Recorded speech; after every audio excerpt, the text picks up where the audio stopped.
Welcome to adulthood. Yan nga ang isa sa mga naging mensahe ng isang netizen para sa kaarawan ng kapuso star na si Sofia Pablo. Narito ang buong detalye. Marami nga ang nagpakita ng pagmamahal sa sparkle artist at kapuso star na si Sofia Pablo para sa kanyang 20th birthday na ginanap kahapon, April 10. Isa na nga rito, ay ang kanyang naging housemate sa bahay ni Kuya at PBB Club Season 2 Kapuso Big Winner na si Caprice Cayetano. At syempre, hindi naman nagpahuli ang kanyang ka-love team at real-life boyfriend na si Allen Ansay. Naayon nga sa sweet at nakakakilig na birthday message ni Allen, "Happy birthday Aki.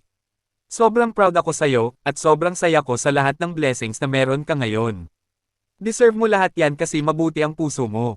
Andito lang ako palagi." At sa recent post nga ni Sofia sa social media, kung saan may caption na, "So this is what 20 feels like," ay marami nga ang nagulat at nahumaling sa ganda ni Sofia para sa kanyang birthday photoshoot.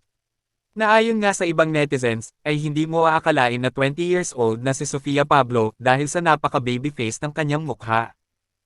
Dagdag pa ng mga komento ng iilang netizens sa post ng Kapuso Star, "Sana all, lahat ng 20th, baby face like you maring Sofia. Happiest birthday Sofia. Happy 20th birthday Mare. Welcome to the adulthood stage. Just continue being kind, and more blessings to come. Love ka namin ng Team Jolly, Alfia. Kayo, anong masasabi nyo tungkol dito? Just comment down below."